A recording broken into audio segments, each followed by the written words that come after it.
നേരത്തെ പറഞ്ഞതുപോലെ നമ്മുടെ കയ്യിലുണ്ടാകുന്ന അരിമ്പാറ അതുപോലത്തെ കറുത്ത പാടുകളൊക്കെ മാറാൻ വേണ്ടിയിട്ട് ഒരുപാട് ജനങ്ങൾ ഒരുപാട് സ്ഥലത്തു നിന്നും ഈ ഒരു മക്ബറ തേടി വരുന്നുണ്ട്. തൊടുപുഴ എന്ന് പറയുന്ന സ്ഥലത്താണ് മലങ്കര ഡാമിന് സമീപത്തുള്ള ഈ ഒരു മക്കാമിൽ നമ്മൾ നമ്മുടെ ആ ഒരു ആവശ്യം നേർച്ചയാക്കിക്കൊണ്ട് ഒരു വീഡിയോ തീപ്പെട്ടി വെച്ച് കഴിഞ്ഞാൽ നമ്മുടെ ആ ഒരു രോഗം അള്ളാഹു ഈ മഹാന്റെ ബർക്കത്ത് കൊണ്ട് അള്ളാഹു തആല അത് ശിഫയാക്കി തരുന്നതാണ്. ഒരുപാട് അനുഭവങ്ങൾ ഉണ്ടായിട്ടുണ്ട്. ഞാൻ വീണ്ടും ഒരു വീഡിയോ തീപ്പെട്ടിയും നേർച്ച വെച്ചിട്ടുണ്ട്.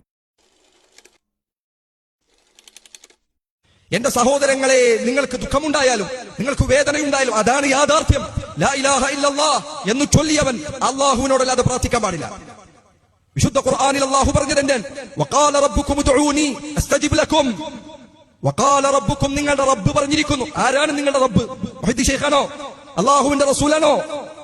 സല്ലല്ലാഹു അലൈഹി വസല്ലം നബിമാരാണോ? ഔലിയാക്കന്മാരാണോ? അല്ല, ലോകങ്ങളെ പടച്ചവനായ അല്ലാഹുവാൻ.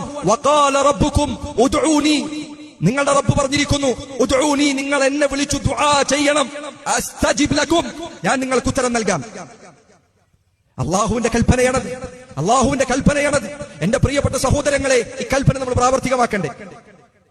എന്നാൽ ആളുകൾ ഇതാ ലാ ഇലാഹ ഇല്ലല്ലാഹ് എന്ന് ചിലർ ഉച്ചരിക്കുന്നു, പക്ഷെ അവനത് അള്ളാഹു അല്ലാത്തവരോട് വിളിച്ചു പ്രാർത്ഥിക്കുന്നു.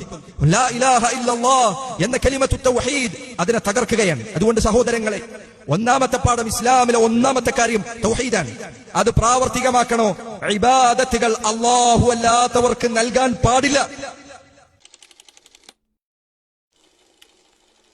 നബി സല്ലല്ലാഹു അലൈഹി വസല്ലം പറഞ്ഞു, കുല്ലു മുസ്കിരിൻ ഹറാം, ലഹരി ഉണ്ടാക്കുന്ന എല്ലാം ഹറാമാണ്. അത് എല്ലാത്തിനും ഉൾപ്പെട്ടു. കാലഘട്ടത്തിൽ ഏതാണ്ട് എല്ലാ പണ്ഡിതന്മാരും ഒരുപോലെ ഹറാമാണ് എന്ന് പറയുന്ന കാര്യമാണ് സിഗരറ്റ് വലിക്കുക എന്നത്, അതല്ലെങ്കിൽ പുകവലിക്കുക എന്നത്, ബിഡിവലിക്കുക. അത് ഹറാമാണ് എന്ന് വ്യക്തമായി ഹറാം എന്ന് തന്നെ ഉലമാക്കൾ പറഞ്ഞിട്ടുണ്ട്. 8ാം ക്ലാസ്സിലോ 9ാം ക്ലാസ്സിലൊക്കെ പഠിക്കുന്ന മക്കളെ ഒരിക്കൽ പോലും നിങ്ങളുടെ കൂട്ടുകാർ അതൊന്ന് വലിച്ചു നോക്കിയാ ഒരു തവണ ഫ്രീ ആണ് എന്ന് പറഞ്ഞ് നിന്റെ കയ്യിലേക്ക് തരുമ്പോൾ മോനെ ഒരിക്കലും നീ അത് വാങ്ങിക്കരുത്. നിന്റെ ജീവിതമാണ് ആ ഒരൊറ്റ വലിയിൽ അവസാനിക്കാൻ പോകുന്നത്. ഇത് ദൂർത്തടിക്കുന്നതിൽപ്പെട്ടതാണ്. നിന്റെ സമ്പത്ത് നഷ്ടപ്പെടുത്തുന്ന, നിന്റെ സമ്പത്തിലെ ബറക്കത്തില്ലാതെയാക്കുന്ന കാര്യം, നിന്റെ കുടുംബത്തിന് ഉപദ്രവം ഉണ്ടാക്കുന്ന കാര്യം. റസൂലുള്ളാഹി സ്വല്ലല്ലാഹു അലൈഹി വസല്ലം അനുവദനീയമായ ഹലാലായ ഭക്ഷണത്തിൽപ്പെട്ട ഉള്ളി, സവാള അത് ഭക്ഷിച്ചാൽ, വെളുത്തുള്ളി ഭക്ഷിച്ചാൽ മസ്ജിദിലേക്ക് വരാൻ പാടില്ല എന്ന് പറഞ്ഞു. എന്തുകൊണ്ട്?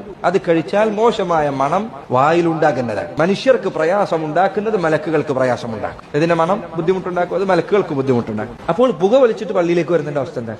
എത്ര ചില സന്ദർഭത്തിൽ പുക വലിക്കുന്നവരുടെ അടുത്ത് നമ്മൾ നിസ്കരിക്കാൻ നിന്നുപോയാൽ നിസ്കാരം അവസാനിക്കുന്നത് വരെ ചിലപ്പോൾ ആളുകൾ പ്രാർത്ഥിച്ചു പോകില്ലേ, പ്രയാസം കാരണം. അതുപോലെ തന്നെ അത് വളരെ പതുക്കെയുള്ള ആത്മഹത്യയാണ്. ഒറ്റയടിക്ക് കത്തിയോട് കുത്തി ആത്മഹത്യ ചെയ്യുന്നില്ല മാത്രം. പതുക്കെ പതുക്കെ അവൻ സ്വയം തന്റെ ജീവൻ നശിപ്പിക്കുകയാണ്.